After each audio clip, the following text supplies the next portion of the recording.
toujours très bien. Merci. Excellence, Matata Ponyo Mapon. Je ne suis pas seul. Jean-Pierre Kayembe, Politikon, bienvenue. Alors, Madame Marguerite Magui Ngalamouloumé, Congo Web Télévision, bienvenue. Bienvenue, merci beaucoup. Avec vous, j'ai le plaisir de recevoir notre invité d'aujourd'hui. Pendant une heure d'interaction politique, aussi nous allons prendre quelques faits saillants qui touchent notre population, mais aussi de la gestion générale du pays, parce que l'homme a été candidat président de la République, il a une vision, il a une offre politique à présenter au peuple. Monsieur Matata Ponyo Mapon, aujourd'hui, quelle fierté avez-vous de voir que vous avez doté à la République, à vous seuls, une trentaine d'ingénieurs en génie civil, bilingues, avec une particularité de mémoire écrit en anglais, pour une première dans l'histoire scientifique de notre pays. Votre sentiment? Merci beaucoup, Louis-France. Merci beaucoup, Jean-Pierre. Merci beaucoup, Magui, de me rejoindre sur ma ville natale, qui est née dans ce quartier, qui a été considéré avec beaucoup de dédain, beaucoup de déconsidération comme étant un quartier pauvre, un quartier de délaissé, un quartier de féticheurs. Mais comme vous l'avez dit, il y a beaucoup de valeurs avec l'érection de beaucoup d'œuvres à caractère social, notamment un hôpital, une grande université aux standards internationaux, une école maternelle, une école primaire, une école secondaire. Bref, je crois que c'est avec un sentiment de satisfaction morale, de satisfaction spirituelle de voir cette université produire une trentaine d'ingénieurs bilingues, vous l'avez souligné. C'est la première fois dans l'histoire de ce pays qu'une université située à l'intérieur du pays puisse produire une trentaine d'ingénieurs venant de l'ensemble du pays, avec une qualité très remarquable, de jeunes brillants qui sont dans la vingtaine, venant de familles pauvres, mais qui ont reçu une éducation de qualité, enseignée par des professeurs venant de l'Afrique, de l'Occident, des professeurs parfois occidentaux, africains, d'autres pays. Dans une université aujourd'hui qui reçoit non seulement des nationaux, mais aussi des étrangers. C'est un sentiment de satisfaction. Mais un sentiment de fierté, pas pour moi, mais pour l'ensemble du pays. Parce qu'aujourd'hui, comme vous le savez, en France, le monde est dirigé par le meilleur. Le monde est dirigé par la technologie. Regardez ce qui s'est fait au Moyen-Orient. La guerre, elle est technologique. La guerre, elle est technologique. Le progrès, il est technologique. Et donc, former les ingénieurs en génie électronique, en génie de mines et de géologie, former des ingénieurs constitue un acte de contribution au progrès du pays, au progrès de l'humanité. Vous l'avez vu vous-même, je n'ai rien à vous dire, la satisfaction qu'avait l'ensemble de la population de la ville de Kinshasa, qui était en communion avec cette première production des ingénieurs. Combien d'années ça vous prend, monsieur l'ancien Premier ministre Matata? On sait tous que le principe des dotations de diplômes aux ingénieurs a un caractère universel et que les ingénieurs devraient être soumis au même exercice en France, en Belgique, comme ici, quand vous parlez des standards. Combien d'années ça vous a demandé, ça vous a coûté pour produire à la République des ingénieurs que vous appelez ingénieurs vous-même? Ce n'est pas moi qui les appelle ingénieurs. C'est le parcours qu'ils ont réalisé qui certifie qu'ils sont ingénieurs. Vous avez vu comment ils étaient brillants vous-même. Vous avez vu un ingénieur prononcer un speech en anglais, avec un accent anglais, avec une intonation anglaise. Je crois qu'ils sont certifiés ingénieurs par l'université Mapon, mais par la compétence, Parce que ce qui compte, ce n'est pas le contenant. Ce qui compte, c'est le contenu. Ça a pris 7 ans. 7 ans. 7 ans. Qui l'eût cru? Qui l'eût cru? De France, dans un quartier considéré hier comme un quartier de féticheurs, comme un quartier de pêcheurs, comme un quartier de délaissés pour compte. Mais ce quartier produit des ingénieurs brillants, dont certains sont déjà engagés avant d'être certifiés à cause du potentiel de la qualité de ces ingénieurs. Merci beaucoup. Combien d'années, enfin l'an, les frais académiques reviennent à combien pour le 7 ans, pour ceux qui peuvent faire un petit calcul?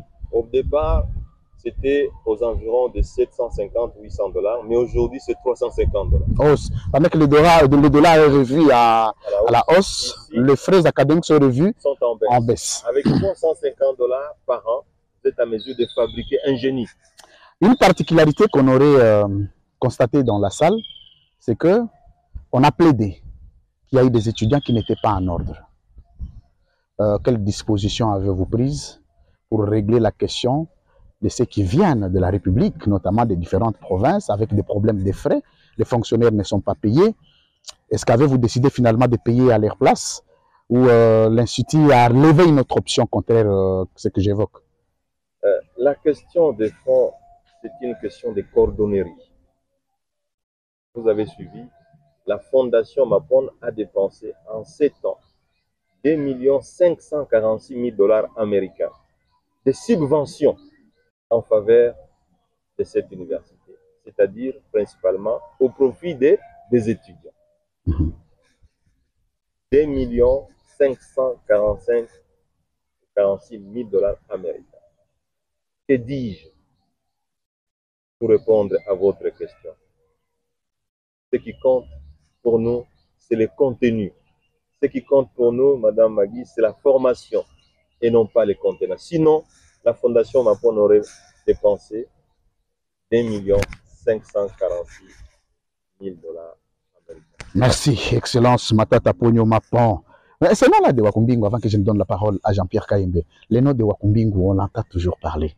Il s'amplifie de temps en temps. Le secret, Wakumbingu. Wakumbingu, c'est un nom qui m'a été accordé par la population de Kindu en particulier et la population d'Imaniema en général. Je n'ai pas demandé d'être appelé Wakumbingu, comme le font souvent les politiciens et tout ça, mais c'est la population elle-même qui a décidé de m'appeler Wakumbingu, qui veut dire en français un homme providentiel, un homme venant du ciel.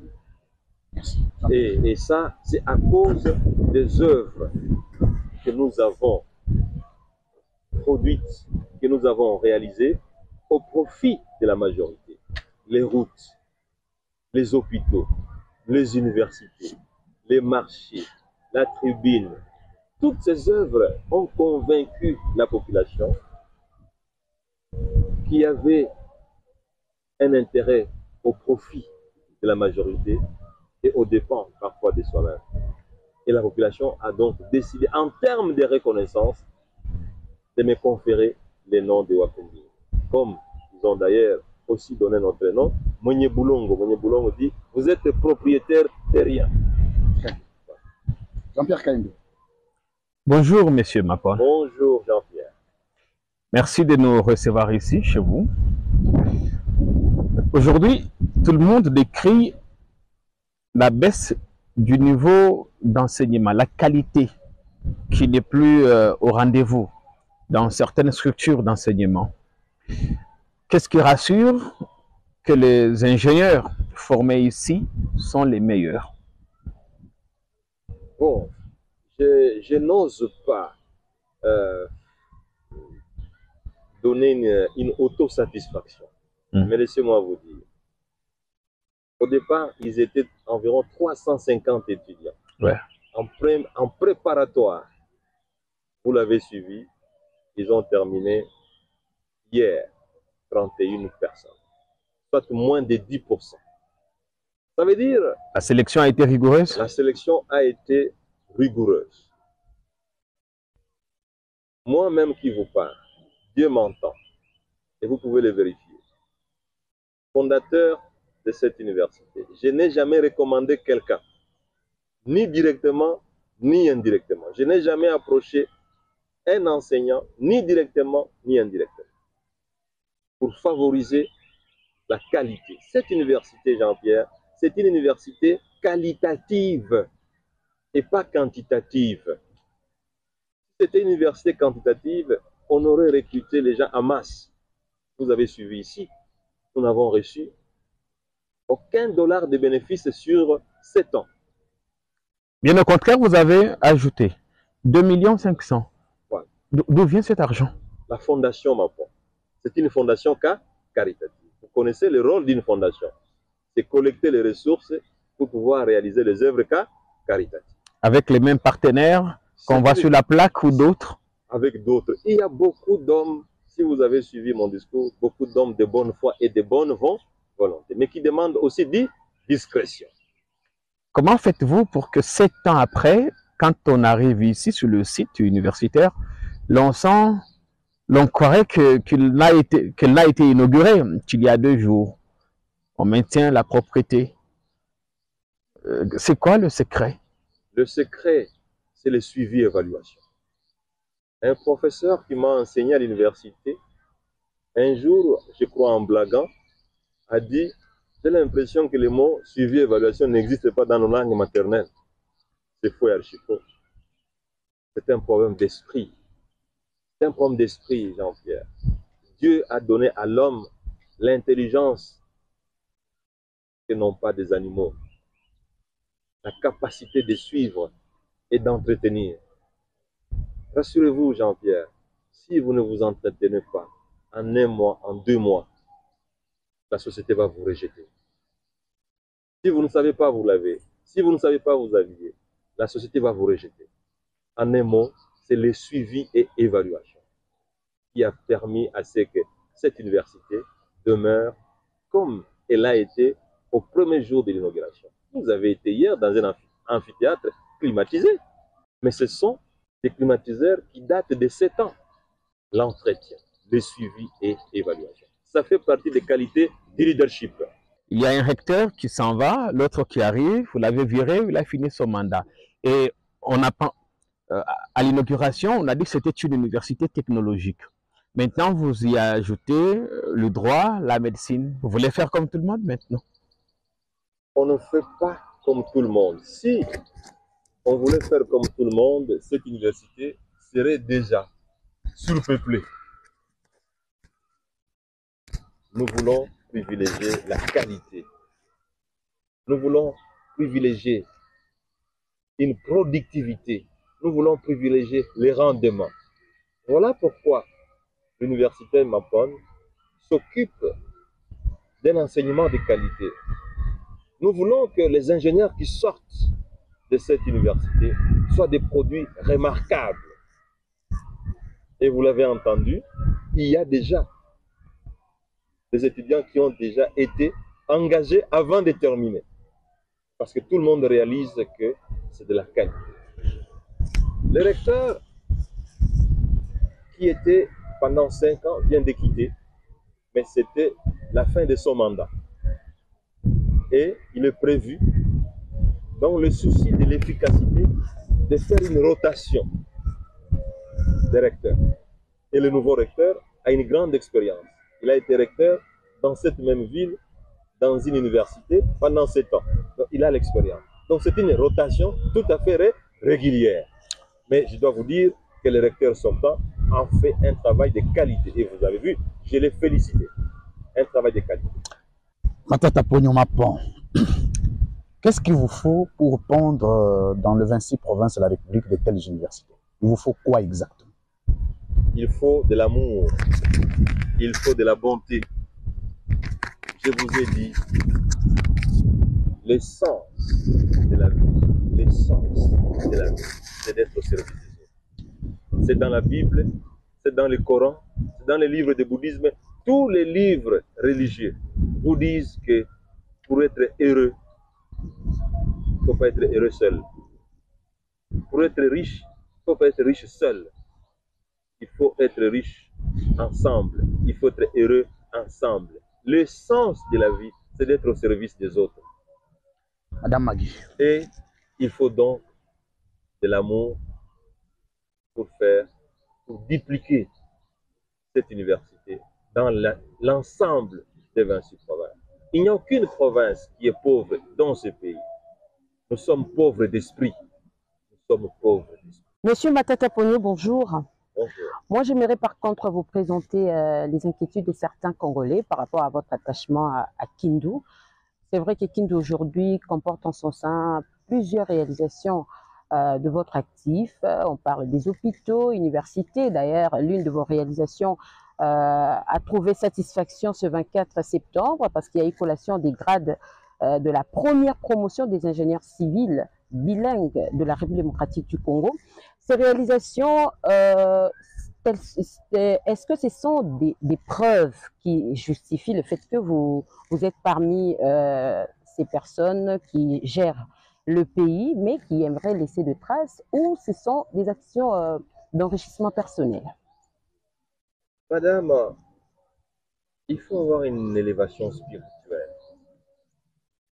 Comprendre non seulement l'essence de la question que vous m'avez posée, mais aussi l'essence de la réponse que je vais vous donner. Il faut une certaine élévation spirituelle. On n'est jamais riche seul. On n'est jamais heureux seul. Beaucoup de gens se trompent. Qu'en ayant un certain niveau de matériel, une certaine quantité d'argent, qu'on est heureux, ils se trompent. Et ils vont continuer à se tromper. La réponse, ce n'est pas moi qui la donne. Ce sont des livres aussi majestueux comme la Bible, comme le Coran, pour ne citer que cela. Monsieur, allez-y. Moi, ce n'est pas parce que j'ai été Premier ministre que j'ai contribué à l'amélioration des conditions de vie des populations de cette province. C'est tout simplement parce que j'ai cru à certains principes spirituels que j'ai pu faire ce que j'ai pu faire. Il n'y a pas d'université privée comme celle qui a produit les ingénieurs. Mais il y a une université publique qui a été construite et qui appartient totalement à l'État, mais dont les infrastructures se situent presque au 4e rang des infrastructures universitaires de l'ensemble du pays. Et donc, c'est une question d'amour, c'est une question d'élévation spirituelle, c'est une question de compréhension même de l'essence de la vie. L'homme et la femme ne sont pas nés pour la jouissance, ils sont nés pour l'édification de l'œuvre de Dieu. Ils sont nés pour l'amélioration des conditions de vie de l'humanité. Voilà. Est-ce que Matata Ponyo serait tribal? Et tribal, parce que la selon... seule tribu à laquelle j'appartiens, je l'ai déjà dit, mais c'est un plaisir pour moi de le répéter, c'est la tribu de la compétence. C'est la meilleure tribu qui puisse exister. Aucun livre, Magui, aucun livre scientifique ne démontre qu'il y a du progrès sur base de la tribu. Ça n'existe pas. Mais tous les livres scientifiques démontrent qu'il y a une relation entre la compétence et le progrès. Je ne suis pas tribal parce que dans mon environnement immédiat, il n'y a que des gens qui ne sont pas de ma tribu. Ils sont d'ailleurs proches de vos tribus. C'est là encore la plus grande inquiétude, parce que certaines langues vous reprocheraient de beaucoup privilégier Kindu, la province du Maniema, qui est d'autres provinces. Pourquoi ne pas apporter cette même chirurgie dans d'autres provinces de la RDC? Vous avez été Premier ministre de ce pays. Madame, c'est la désinformation. Vous savez, les politiciens congolais, lorsqu'ils sont en difficulté, ils ne savent pas trouver des réponses pertinentes, leur adressées par la population. Ils disent, ah non, c'est parce qu'il est de la province. Mais dites-moi, vous le savez, parce qu'en tant que spécialiste en communication, vous avez l'histoire politique dans votre tête. Est-ce que je suis le seul personnage politique du Maniema à avoir occupé de hautes fonctions? La réponse, même si vous ne voulez pas la donner, elle est non. Avant moi, il y a eu des politiciens de cette province qui ont assumé de hautes fonctions. Après moi, Ils sont nombreux. Qu'est-ce qui a été fait avant moi? Qu'est-ce qui a été fait après moi? Vous avez été Premier ministre de la République. Mais ils ont assumé des fonctions parfois plus importantes. Après moi, dans l'ensemble du pays, vous voulez dire que la province du Maniema est la seule qui a eu de Premier ministre dans l'histoire politique de ce pays? Il y a des provinces qui ont eu plusieurs premiers ministres, parfois plus de 10. Mais ici, le Maniema n'a eu qu'une seule fois Premier ministre. Donc, je dois vous dire, ce n'est pas une question d'appartenance. Et puis, laissez-moi vous dire, madame, il y a eu des provinces qui ont bénéficié de plus de financement quand j'étais Premier ministre que la province de Maniema. Dites-moi, est-ce que Transco est ici? Transco n'est pas ici. Est-ce que l'aéroport international d'Njili est ici? Est-ce que Congo Airways est une compagnie du Maniema? Mais les routes goudronnées, vous savez que le boulevard qui quitte le centre-ville jusqu'à l'aéroport, mais ce boulevard-là a été construit notamment par des fonds publics. Est-ce que ce boulevard se trouve à Kindu? Les bâtiments intelligents. Est-ce que les bâtiments intelligents se trouvent à Kindu? Non. Mais vous savez, quand j'étais Premier ministre, l'université de Kisangani a été réhabilitée. L'université de Lubumbashi a reçu des travaux. Merci. Mais pour ne pas terminer, mais l'université de Mbujimayi, quand j'étais Premier ministre, a reçu quelques financements. L'université de Mbujimayi, allez vérifier. Mais je ne suis pas né à Mbujimayi, dans tous les cas. Merci. Mesdames, Messieurs, vous suivez l'édition spéciale. Cette édition spéciale sera diffusée en direct du groupe de presse satellitaire congolais, le Congo Média Libre 13.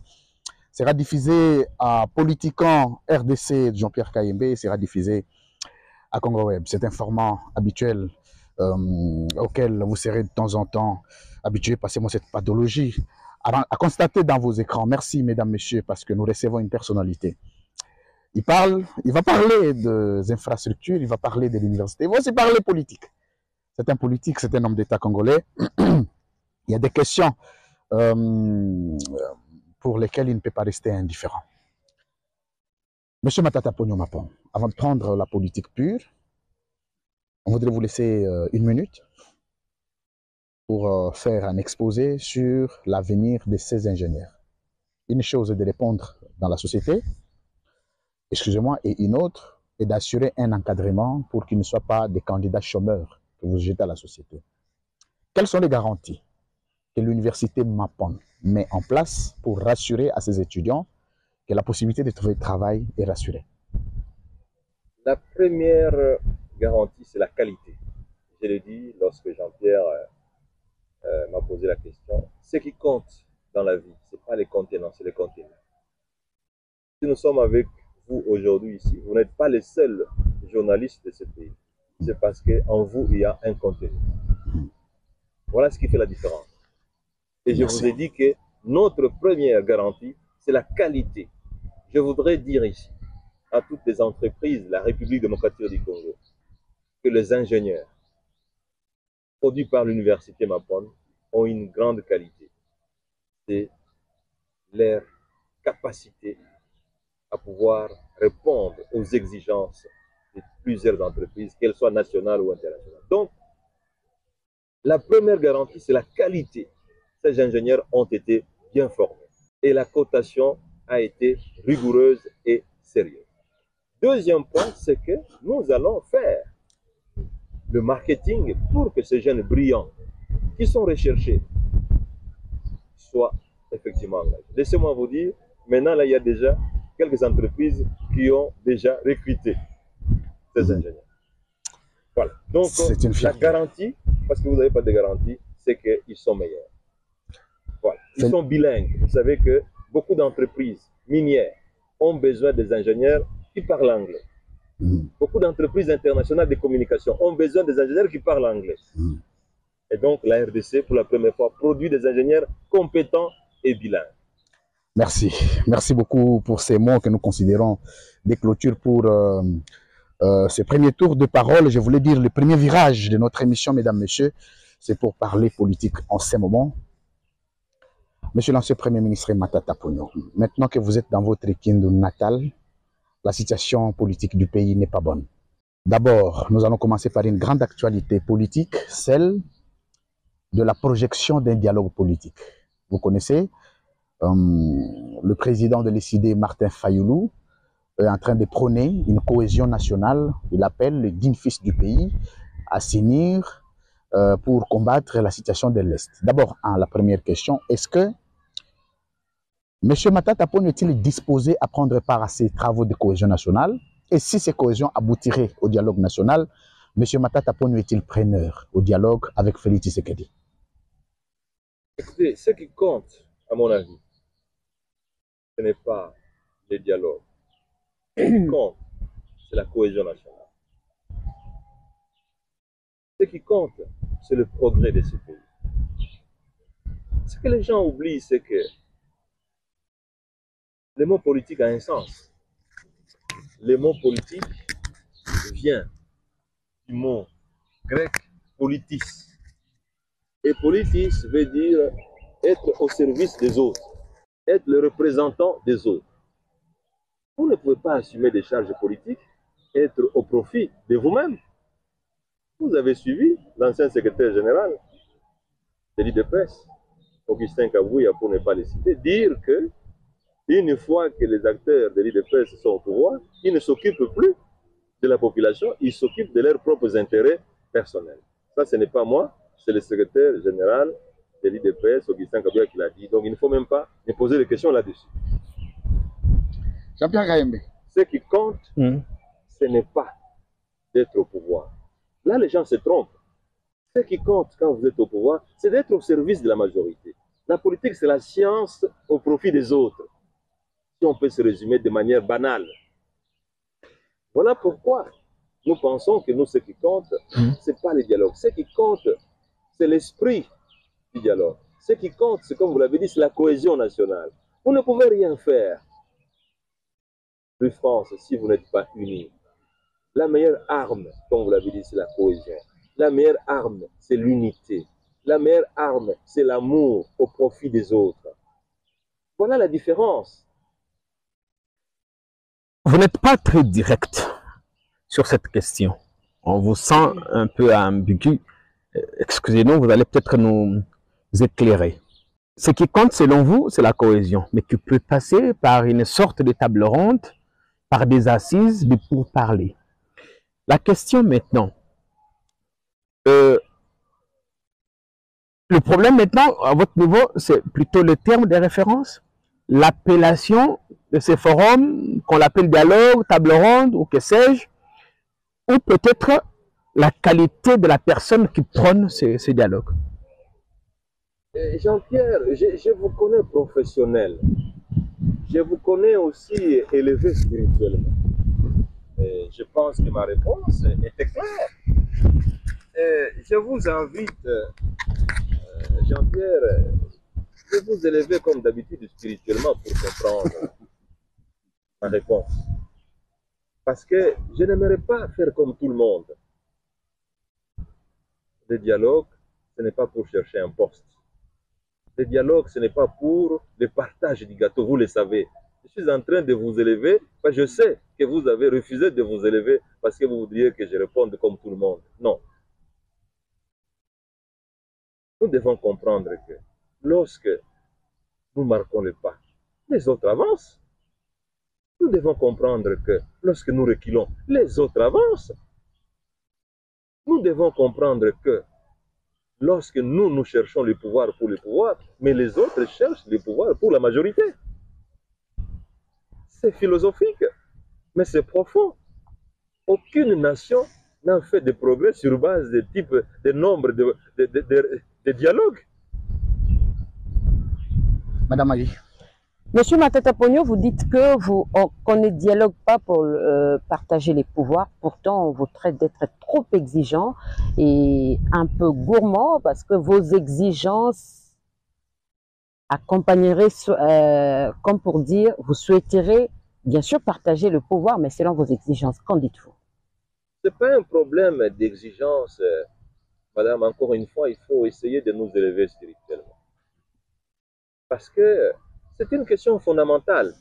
Tant que nous n'aurons pas compris l'essence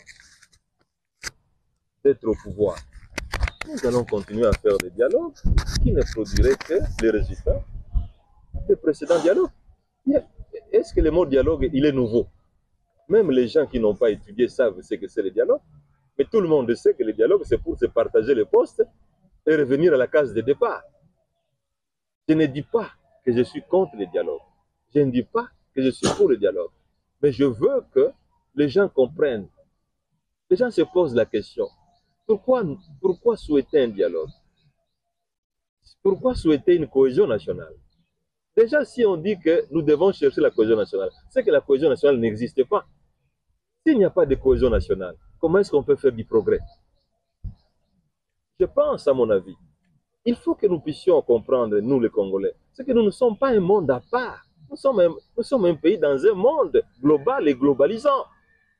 Et qu'à ce titre-là, nous avons l'obligation de nous conformer à certaines normes, à certains standards, à certains principes qui font qu'il y a certaines nations qui progressent et d'autres ne progressent pas.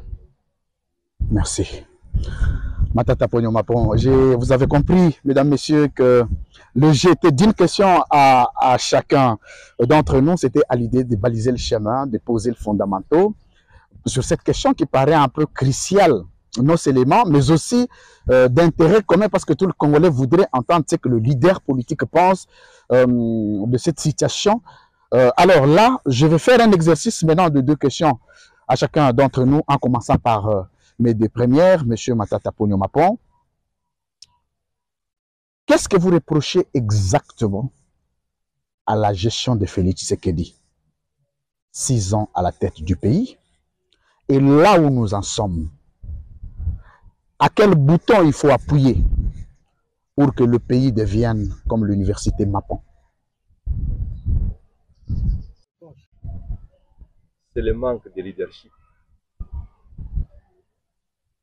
Plus France, le leadership, c'est la fondation du progrès depuis l'humanité. Quand Dieu créa le monde, c'était sous le principe de leadership. Rien ne peut être fait sans leadership. Première recommandation. Le président Tshisekedi a besoin d'un leadership de qualité. Ce leadership de qualité fait défaut.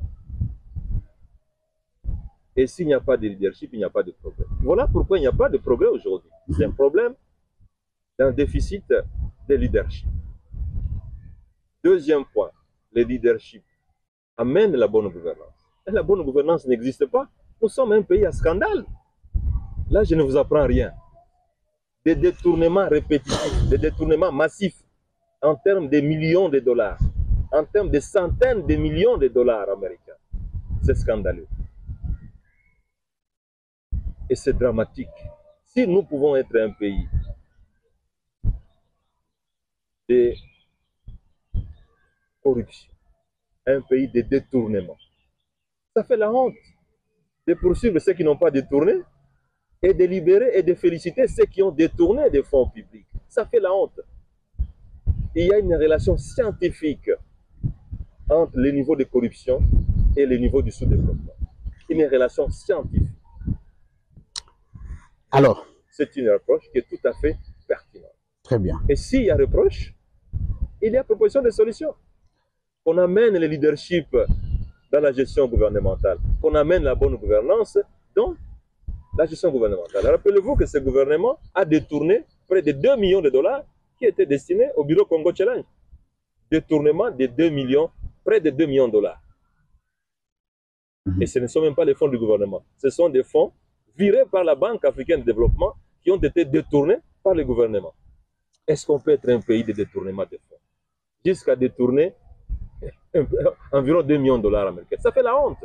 Du reste privé. Mais M. Matata Ponyo Mapon, c'est là où, avant de donner la parole à Jean-Pierre Kaïmbe, êtes-vous disposé à rencontrer Martin Fayoulou, apporter cette alternative pour qu'ensemble, au nom de la cohésion nationale, puissions requalifier le leadership et apporter un leadership de qualité dans les institutions de la République, sachant que de l'autre côté, votre allié naturel, Moïse Katumbi, lui, il n'a pas encore donné sa position sur cette question de cohésion nationale.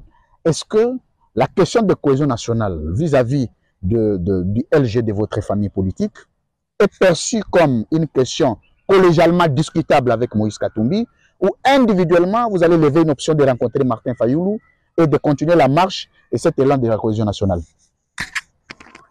Tout Congolais qui aime bien ce pays ne peut pas s'opposer à la question des cohésions nationales, parce que je vous ai dit que l'union fait la force.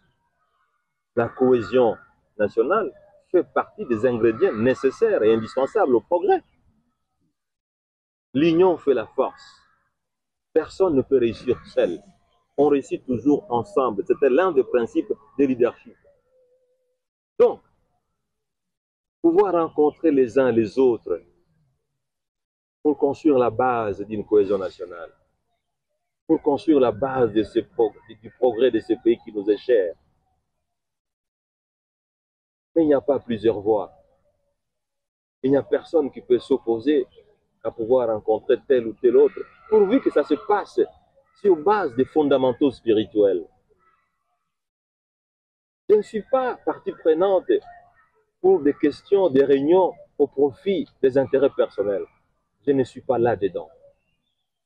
J'aime tellement ce pays qui m'a tout donné, en commençant par la vie, en commençant par les études, la formation, en commençant par ce que j'ai eu en étant jeune fonctionnaire à la Banque centrale, en étant DG du BCECO, en étant conseiller au ministère des Finances. Ce pays m'a tout donné.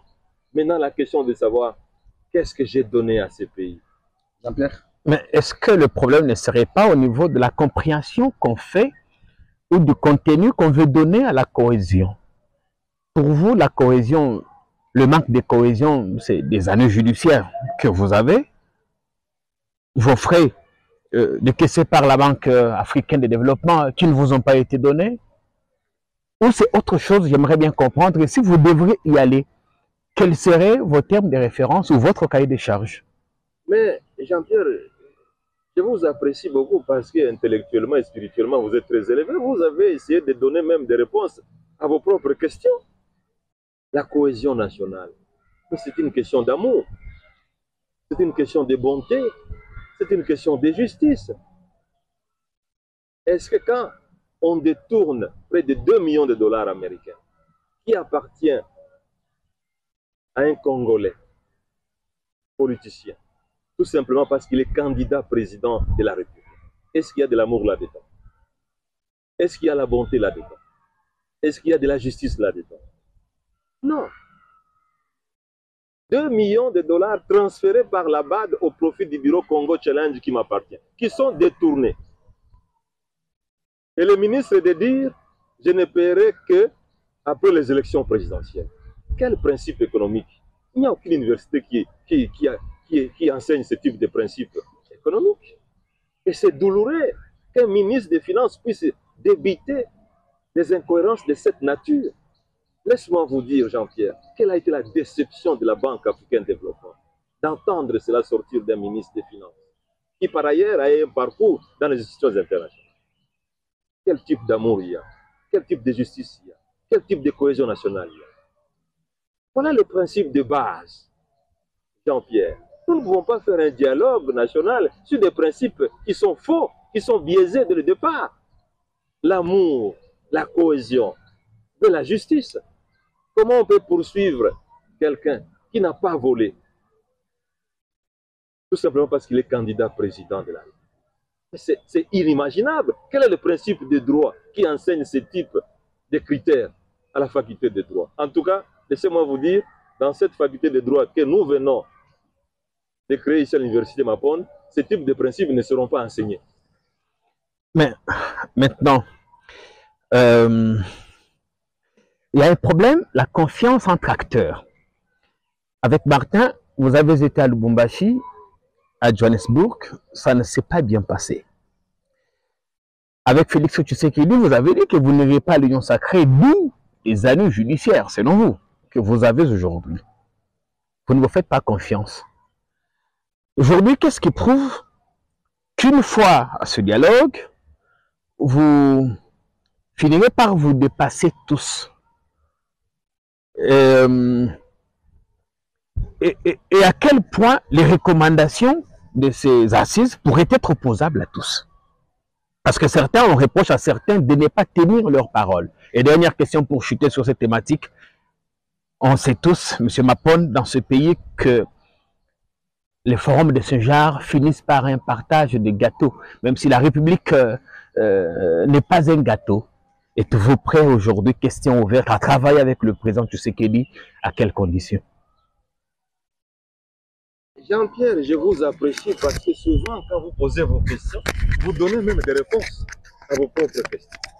Ceci prouve que vous avez la hauteur professionnelle, la hauteur scientifique. On ne peut pas faire des dialogues pour se partager des gâteaux. Et c'est ça qui fait que plusieurs dialogues ont échoué. Parce que c'est des dialogues pour partager les gâteaux au profit de soi-même, au profit de ceux qui sont membres de ce dialogue et aux dépens de la population. Et je vous ai dit que le sens de la politique, c'est d'être au service des autres. Il faut que ce dialogue soit au service des autres, pas de dialogue au service de ceux qui participent au dialogue. Voilà pourquoi, Jean-Pierre, je dis, il faut que certains principes fondamentaux soient respectés. Vous avez parlé ici de la confiance. En économie, il y a une relation de cause à effet établie scientifiquement entre la confiance et le progrès.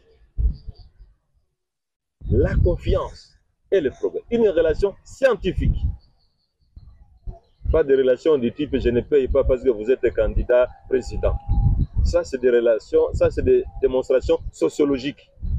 On peut dire même mystique et métaphysique. Mais ici, je vous parle d'une relation scientifique entre la confiance et le progrès.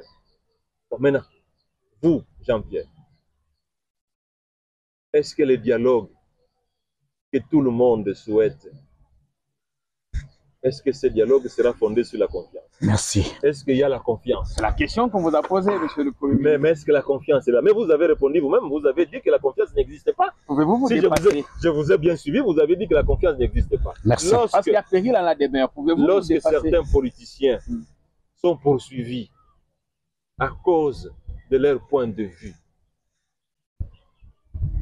lorsque certains politiciens, les travaux qu'ils font, qu'ils réalisent commandés par le pouvoir.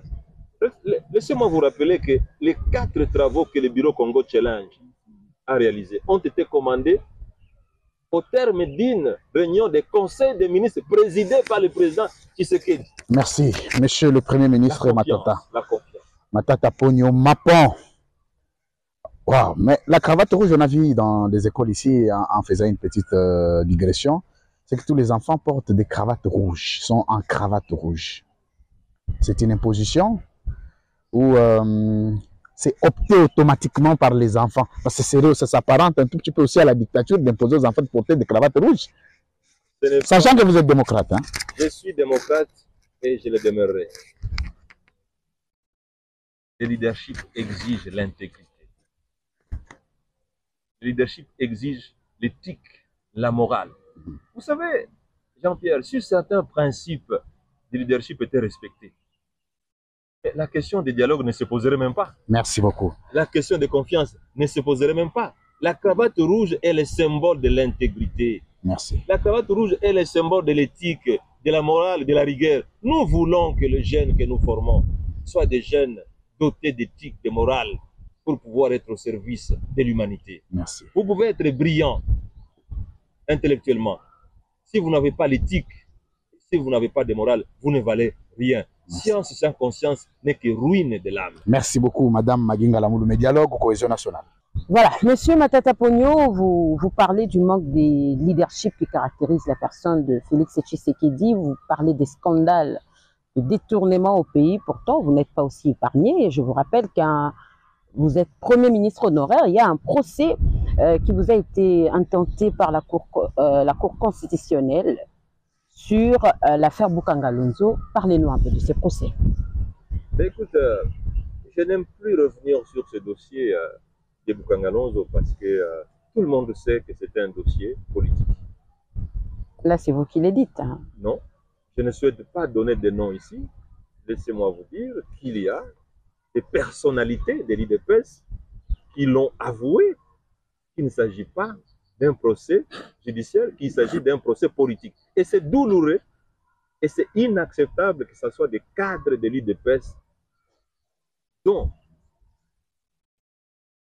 l'énigmatique personnalité, j'ai cité Étienne Tshisekedi Wamulumba, a consacré la vie pour la justice. Ces dossiers de Boukangalonzo, si nous étions dans un état de droit, mais ces dossiers seraient déjà classés sans suite. Rappelez-vous du professeur Dieudonné Kalouba, qui est quand même l'un des meilleurs constitutionnalistes de ce pays. On peut ne pas aimer Kalouba, mais il est brillant. Il a dit que la Cour constitutionnelle, pas lui, il a présidé une séance de Cour constitutionnelle qui a conclu à l'incompétence de la Cour constitutionnelle à juger un ancien président. L'article 168 de la Constitution dit « Les décisions de la Cour constitutionnelle sont non négociables, s'imposent à tout le monde. » Et inattaquable. Et sont inattaquables. Magui, je ne sais pas si vous êtes juriste, mais si vous l'étiez, je crois que vous serez scandalisé. Savez-vous que le président de la République, constitutionnellement, est le garant de la Constitution de ce pays, est le garant de l'application rigoureuse de tous les articles de la Constitution? Deuxième élément, savez-vous que le procureur général près de la Cour de cassation a écrit au président de la République pour lui dire, s'agissant du dossier Boukangalonzo, ça doit être classé sans suite définitivement. Cette lettre-là a circulé dans les réseaux sociaux. Si vous ne l'avez pas, je peux vous la donner. C'est scandaleux, madame. C'est de quoi réveiller Étienne Tshisekedi Wamulumba de sa tombe. Comment pouvez-vous fouler aux pieds la Constitution de la République? Comment pouvez-vous prostituer des grandes institutions comme la Cour constitutionnelle et la Cour de cassation? Parce qu'on veut tout simplement arrêter un candidat président de la République. Non, c'est scandaleux. Avant de poser ma deuxième question, M. Matata Ponyo est toujours allié à Moïse Katumbi ou il fait cavalier seul? Non, nous avons déjà répondu plusieurs fois à cette question. Nous avons dit que notre alliance était une alliance conjoncturelle. Parce que nous avons voulu donner la chance aux candidats de l'opposition de gagner les élections. Jean-Pierre le sait, parce que nous avons été alliés pour donner la chance à un candidat. Laissez-moi vous dire, on n'est pas candidat pour être candidat, on est candidat pour une mission. Nous voulions qu'il y ait l'alternance, que les déficits chroniques de leadership soient remplacés par un leadership de qualité. Mais les élections sont terminées et cette alliance qui était ponctuelle est terminée aussi. Vous comprenez?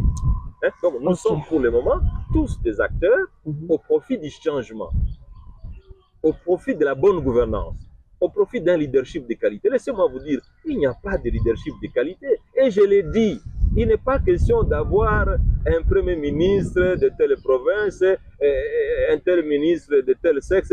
Il y a nécessité d'avoir un premier ministre qui a un leadership de qualité. On a besoin d'avoir un gouvernement qui a un leadership de qualité. On a besoin d'avoir une gouvernance de qualité. Voilà les éléments qui sont fondamentaux. Voilà les éléments qui sont universels pour qu'un pays progresse. S'il n'y a pas de leadership, s'il n'y a pas de gouvernance, s'il n'y a pas de justice, mais laissez-moi vous dire, vous cherchez des investisseurs. Mais tous les investisseurs, avant de venir, ils doivent se poser la question, est-ce qu'il y a la justice dans ce pays? Est-ce qu'il y a la gouvernance dans ce pays? Est-ce qu'il y a le leadership dans ce pays? Parlons de cette cohésion, M. Matata Ponyo. On vous entend parler sur cette question. On sent que vous êtes frustré au-delà de tout ce qui vous est arrivé avec l'ancien ministre des Finances, Nicolas Kazadi. Et en plus, on sent qu'il y a aussi frustration de part et d'autre parce qu'on entend le président de la République dernièrement, il a parlé que, bon, comme il n'est plus votre allié, Moïse Katumbi est borderline, Joseph Kabila Kabange est en train de préparer une insurrection. C'est-à-dire, de votre côté et de l'autre côté du pouvoir, il y a de frustration. Du coup, on peut conclure qu'il n'y aura pas de dialogue, il n'y aura pas cohésion nationale. Et Madame Magui, vous mettez les doigts sur la plaie. Nous n'avons pas d'autre patrimoine précieux que la RDC. Et laissez-moi vous dire, c'est un pays extrêmement riche. Ce pays a besoin de la cohésion nationale, vous l'avez dit. Jean-Pierre l'a dit, ce pays a besoin de la confiance. Ce pays a besoin de la bonne gouvernance. Ce pays a besoin de leadership. Tous ces éléments font défaut. Un peu d'humilité. Un peu d'humilité. Pour comprendre qu'on n'est jamais riche. Qu'on n'est jamais heureux seul. Qu'on ne peut être riche, qu'on ne peut être heureux que dans la globalité. Un peu d'humilité. Et je sais que tous les Congolais sont capables de cet esprit de grandeur pour essayer de mettre leurs divergences à côté et s'unir pour faire de ce pays un pays fort et dont la force et dont la richesse est indispensable pour le progrès du continent. Mais pour ça, il faut savoir s'élever. Vous ne pouvez pas continuer avec des petites cordonneries, avec des petites idées, de vouloir attaquer tel, de pouvoir injurier tel, de pouvoir refuser tel son droit, de pouvoir condamner tel, tout ça. Mais tout ça, vous demandez une chose de son contraire. Merci beaucoup. Vous privez le pays de vos performances juste par rapport à votre frustration? Non, mais moi je suis allé rencontrer Augustin Kabouya. Si j'étais suffisant, je n'allais pas les rencontrer. Vous comprenez? Merci. Moi, je suis prêt à tout, mais pour le progrès de ce pays. Merci beaucoup. Je suis prêt à tout pour le progrès de ce pays. Mais pourvu que le jeu soit sincère, que les jeux soient honnêtes, merci. Que la justice revienne. Voilà. Augustin Matata Ponyo Mapon. C'était un très bon exercice. De temps en temps, vous recevoir est un plaisir pour nous. Nous sommes arrivés pratiquement au dernier virage de cette émission. Il y a une question qui traverse nos esprits. Nous ne pouvons pas vous laisser aussi distants vis-à-vis de cette question qui vous touche directement. C'est votre ancien allié. Avant de revenir sur le cas de cette Kikouni, arrestation arbitraire, détenu irrégulièrement, mais on va revenir sur les conditions carcérales. Monsieur Matata Ponyo, des Congolais, vous avez été Premier ministre, vous avez dirigé les services de la République démocratique du Congo. Pour certains qui relevaient du gouvernement dont vous étiez le chef. Monsieur Matata, excusez-moi les termes, avec beaucoup de respect à l'opinion, on est en train de parler de la sodomisation de détenus dans les prisons, des viols de détenus dans les prisons. On est en train de parler des actes de torture, des actes inhumains, déshonorants et dégradant notre République. On est en train de parler là, pas n'importe quel service, le renseignement de la République démocratique du Congo. Vous avez appris un de vos alliés, Jacques Ndala, qui a été victime, qui a dénoncé, et plusieurs autres sont en train de dénoncer, qu'on est en train de violer les détenus dans les prisons.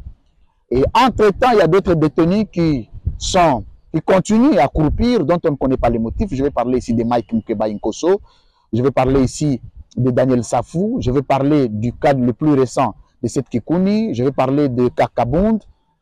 Est-ce que, en tant qu'opposant aujourd'hui, avez-vous des assurances que vos anciens compatriotes alliés du combat hier ne sont pas sodomisés, violés, là où ils se trouvent actuellement? Votre sentiment? C'est un sentiment de désolation, un sentiment de regret. Vous savez, c'est très bien de chanter contre les autres, mais c'est mieux de pouvoir accomplir ce que les autres n'ont pas accompli. Les cas que vous évoquez contre Jacques Ndala, contre Kabund à Kabund, contre Seth Kikouni, contre Mike Mkebaye, Daniel Saf, Ce sont des cas inacceptables. Et du point de vue de l'esprit, et du point de vue de la lettre, du combat d'Étienne Tshisekedi Wamulumba, c'est des choses inacceptables. Voilà tout ce que le leader Maximo a combattu, qui se réalise aujourd'hui sous la direction de l'UDPS. C'est inimaginable et c'est inacceptable. C'est une sorte de frustration. Et laisse-moi vous dire, l'ensemble de la population congolaise ne se retrouve pas dans cette direction. Même à l'époque du président Joseph Kabila, on n'a jamais vu de tels actes ignobles.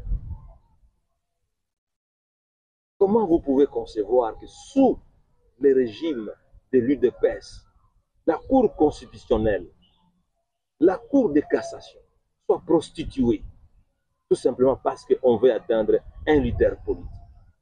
Comment on peut, quelqu'un comme Seth Kikuni, le mettre dans le geôle sécuritaire, coupé de sa famille pendant plusieurs jours pour question d'opinion? Vous êtes Congolais, de pères et de mères. Vous avez vu combien de dirigeants politiques ont injurié Kabila. Je n'ose pas citer leurs noms parce que vous les connaissez. Quel est le jour où ces gens-là ont été pris dans les geôles sécuritaires? Qui a été injurié plus que Kabila quand il était président de la République? Quel est le jour où Kabila a mis quelqu'un en prison? Tout le monde sait. On a traité Kabila de Rwandais. Et vous savez qu'il a traité de Rwandais. Quel est le jour où Kabila a mis un opposant politique en prison? C'est inacceptable. C'est inacceptable. Et quand vous parlez de dialogue, Jean-Pierre, Madame Magui, vous parlez de dialogue. Mais ce dialogue-là doit être fondé sur quoi? Sur des actes comme ça. Est-ce qu'aujourd'hui la démocratie est mise à mal? Est-ce qu'il y a démocratie dans ce pays? Y a-t-il vraiment démocratie dans ce pays? Vous avez vu, vous, les élections, avec ceux qui sont au pouvoir, avec des machines à voter dans leur maison. Et vous avez une liste établie par la CENI pour dire, voilà les gens qui avaient des machines à voter. Nous vous demandons de les sanctionner. Vous, Jean-Pierre, vous êtes un journaliste professionnel. Avez-vous entendu quelqu'un qui a été interpellé par la justice et qui avait des machines à voter? Nous avons demandé que la CENI soit détruite parce que cette CENI-là n'a plus son rôle d'être. La CENI. Elle doit disparaître. La commission électorale n'est pas. Elle doit disparaître. Parce que les Congolais cherchaient la CENI pour une certaine efficacité, pour une certaine transparence. Mais la CENI est devenue le bastion de la corruption. Le bastion de la tricherie. De la tricherie. Mais quel est le rôle de la CENI? Entre-temps, il se rapporte qu'on aurait exhumé le vieux projet de modification de la Constitution, ou carrément de son changement. Je voudrais savoir ce que vous en pensez. Je me suis déjà exprimé là-dessus. La Constitution, c'est inacceptable. Quelle que soit la nature de l'article. Jean-Pierre, il y a des pays qui ont des constitutions qui ont déjà fait plusieurs siècles sans être changées. Plusieurs siècles. Madame Magui, rapidement pour terminer, dernière question. Monsieur Matata Ponyo, tout a été dit au cours de cette émission, mais j'aimerais savoir, qu'est-ce qui reste à faire pour sauver ces pays? Vous êtes Congolais. Le leadership qui manque, madame. Nous avons un déficit chronique de leadership dans ce pays. Nous avons un déficit chronique de gouvernance dans ce pays. Et chaque fois, on veut dire, oh, c'est la Constitution. Est-ce que c'est la Constitution qui a demandé à ceux qui aient des machines à voter dans les maisons des gens? Merci. Est-ce que c'est la Constitution qui a demandé que vous puissiez traquer les politiciens, que vous puissiez maltraiter les opposants politiques? Ce n'est pas la Constitution. Merci. La Constitution, madame, c'est la base. Mais le plus important, c'est la sagesse. Merci beaucoup. C'est l'intelligence politique. C'est l'éthique, c'est la morale. Sans éthique, sans morale, sans leadership de qualité, sans gouvernance, comme on le voit aujourd'hui, vous pouvez changer de constitution 1000 fois. Il n'y aura rien qui se fera. Il n'y aura rien qui se fera. Nous prenons ça comme mot de la fin de l'ancien Premier ministre Matata Ponyo Mapon. Mesdames, Messieurs, nous sommes en direct de Kindu, ici au Maniema, province pilote en infrastructure. Sous sa gouvernance, nous avions choisi de le recevoir pour parler de la situation d'abord des lauréats des ingénieurs civils lancés sur le marché aussi doté à la République. Nous avions parlé de la situation politique dans son ensemble. J'étais pas seul, j'étais avec Jean-Pierre Kayembe Tatou, avec Madame Magui Ngalamouloumé de Congo Web. Je suis Monsieur Louis-France Kouzikessa. Mesdames, Messieurs, merci de votre sympathique attention. Merci à Floride Zantoto et à toute l'équipe technique pour la coordination. Nous sommes arrivés à la fin de ce grand magazine, l'édition spéciale. On va se lever pour le saluer. Merci. Merci. Magui, merci. beaucoup. Je vous salue sur ma terre natale. Ah, Jean-Pierre. merci. Merci. Sur Kindu natal. C'était un privilège. C'était un honneur pour nous. Vraiment. Merci.